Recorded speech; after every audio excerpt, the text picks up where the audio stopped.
Hermes Agent, Hermes Agent, Hermes AI Agents. L'intelligence artificielle générative ne te servira à rien si tu ne comprends pas ces 3 niveaux d'utilisation et comment les intégrer à ton activité. Que ce soit pour des agents autonomes comme Hermes, OpenClaw ou des agents IA intégrés sur des plateformes comme N8N, Make, Zapier ou encore des orchestrateurs comme Paperclip et j'en passe, vous allez voir comment intégrer des modèles open source de manière intelligente et efficace, mais surtout quand est-ce qu'il faut passer la main à des modèles plus connus et surtout pour quelles raisons le faire. Lorsqu'on parle d'intelligence artificielle open source, il faut qu'on distingue 3 grandes catégories. Soit pour exécuter la tâche, on appelle une intelligence artificielle à distance et on fait le traitement des données en local, soit et l'intelligence artificielle et les données sont stockées sur un serveur distant, soit les données et le modèle qui tourne sont en local sur l'ordinateur. La réalité, c'est que les 2 premières catégories sont obligatoirement payantes. On le comprend, c'est parce que ces modèles tournent sur des équipements qui ne sont pas les nôtres. Il n'y a que la 3e catégorie qui est gratuite. Mais est-ce qu'elle est réellement gratuite? Pour faire tourner un modèle comme Gemma 4 de Google, il faut nécessairement avoir une machine puissante. L'ordinateur lambda de monsieur, madame, tout le monde aujourd'hui ne pourrait catégoriquement pas faire tourner ce modèle et en retirer le maximum.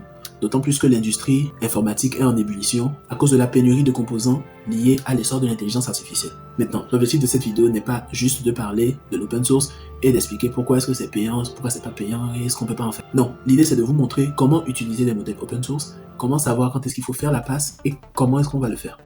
Ok, nous nous retrouvons sur mon ordinateur, particulièrement sur mon agent autonome Hermes. Je vais lui demander sur quel modèle il tourne. J'avais posé la question précédemment. Hop, en journée. D'ailleurs, l'installation, je l'ai faite sur Hostinger. Vous pouvez venir ici dans Catalogue. Et une fois dans Catalogue, vous tapez Hermes. Ou vous tapez OpenClaw, si c'est ce qui vous intéresse. Et vous faites la configuration tranquillement. Ok, il tourne sur le modèle Nemotron 3 Super de Nvidia. Un modèle open source intéressant par rapport à toutes les options possibles sur la plateforme OpenRouter, sur laquelle on retrouve énormément de modèles différents qui permettent de faire différentes activités de la génération d'images à la génération de vidéos, la programmation et bien d'autres. Donc revenons sur le sujet de cette vidéo. Qu'est-ce qui se passe lorsqu'on utilise de l'open source par rapport à d'autres modèles plus connus? D'abord, la personnalité de l'agent change. Je reviens dans ma conversation personnelle, je remonte. Donc après avoir configuré Nemotron, je lui ai demandé de réaliser la première tâche, celle qui m'intéressait, c'est la réalisation de vidéos en motion graphique d'une 30aine de secondes pour présenter les nouveaux outils. Ce sont des vidéos que je compte utiliser sur mes réseaux personnels, que ce soit en réaction à de nouveaux outils qui sortent ou simplement pour créer du contenu qui m'intéresse. Petit bilan rapide, la question était à 23h20, donc il lui a fallu 50 minutes pour arriver à ce résultat qu'on va regarder ensemble.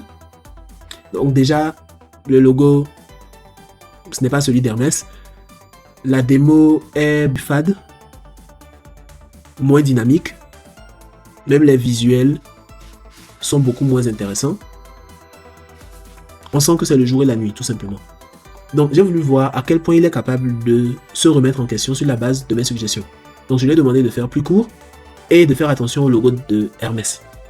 À minuit 15, j'ai observé et une 13aine de minutes après, ce qui est déjà très bien, il a fait une nouvelle vidéo. La seule correction étant le logo de départ, qui lui, ce n'est pas le logo officiel, mais c'est l'un des logos présents lors de l'installation. Mais tout le reste est aussi fade.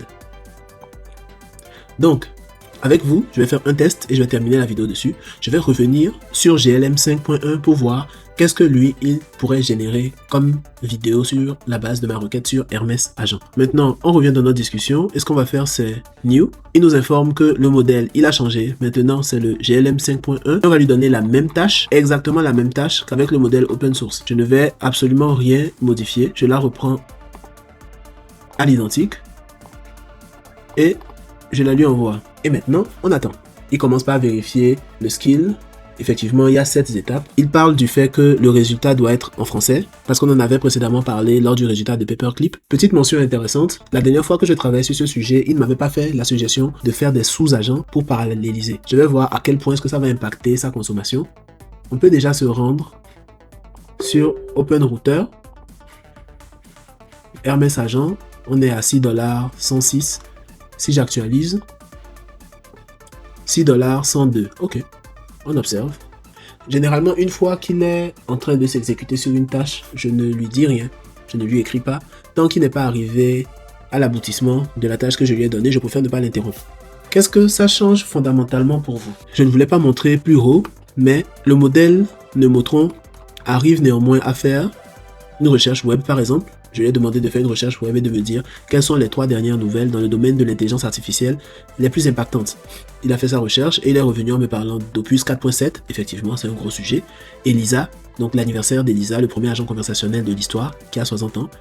Ces 3 nouvelles, par exemple, si vous faites de la création de contenu, vous pouvez vous en servir soit pour générer des vidéos que vous allez commenter, en tout cas qui serviront pour vos réseaux, ou pour les newsletters que vous rédigez, que vous allez envoyer. L'open source, particulièrement celui qui tourne sans qu'il n'y ait de frais, n'est pas totalement jeté à la poubelle. Mais vous comprenez par ces exemples qu'on ne peut pas demander la même chose à un agent autonome qui tourne sur de l'open source totalement gratuit, de l'open source avec un certain coût parce qu'il est à distance, ou encore les modèles connus comme Claude et tout ce qui s'ensuit. Ok, la vidéo a été générée, on va lui demander de nous l'envoyer. Le logo, il est bon.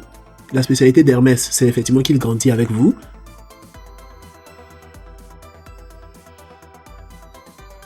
Ok. Calmement, posément.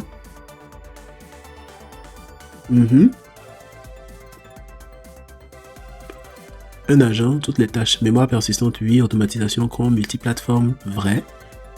Et ce sont des informations spécifiques à Hermès. Pré-automatisé, abonnez-vous. C'est parfait.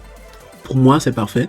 Il y aurait quelques éléments à modifier, notamment, abonnez-vous, j'avais précisé le nom de ma chaîne et je n'avais pas spécialement mentionné s'il pouvait mettre une commande dans le résultat visuel. Mais en dehors de ça, c'est parfait. C'est terminé. On télécharge la vidéo et il lui a fallu en tout et pour tout à peu près 80 centimes pour générer cette vidéo. Maintenant, où est-ce que ceci devient extrêmement puissant? Ce genre de vidéo motion graphique, pour le générer sur des plateformes spécialisées dont je ne vais pas forcément mentionner le nom, vous allez vous retrouver à dépenser un abonnement de 20 à 30 € par mois pour un nombre de vidéos limité généralement à 10 ou 15 sans avoir autant de liberté de modification que ce que nous venons de faire ensemble. Mais cela revient à la question de quel modèle fait quoi pour mon agent autonome. Je ne vais pas confier la génération de cette vidéo à Nomotron. Par contre, pour tout ce qui va être de la recherche web, de la veille légère, pas pour aller sur des plateformes comme Twitter, Instagram et autres, et il ferait déjà un excellent travail. Donc l'objectif de cette vidéo, c'est de vous permettre de voir concrètement qu'est-ce qui se passe quand on met des modèles au travail, de vous inciter vous aussi à faire ces tests pour votre activité, pour vos besoins, afin d'identifier qu'est-ce qui marche le mieux pour moi. Parce qu'on peut vous raconter tout et n'importe quoi en ligne, on peut vous montrer des benchmarks incroyables, mais dans les faits, si un modèle ne sert pas vos besoins, vous n'avez pas à vous en servir. Une mention rapide à Qwen, que j'ai utilisé pour faire des tests hier, donc c'était le 19 avril. Personnellement, j'ai été particulièrement déçu par Qwen 3.6 qui est censé être la meilleure version de Qwen et je suis revenu à GPT 4.1 mini. Lorsque j'observais le temps qu'il prenait pour répondre aux demandes et la qualité des réponses, pour moi GPT 4.1 mini était beaucoup plus efficace. Il s'agissait d'un système d'agent IA sur n-item, donc il devait tourner chacun à la suite pour arriver à un certain résultat. Donc faites des tests. La partie la plus compliquée, ça va être de valider les skills puis de les enregistrer, mais une fois cette partie réalisée, vous pourrez répéter ces skills de manière presque sans coût et les optimiser encore si nécessaire. Si cette vidéo vous a plu, n'hésitez pas à vous abonner. C'était le Passeur Digital. Toujours un plaisir de partager des connaissances avec vous.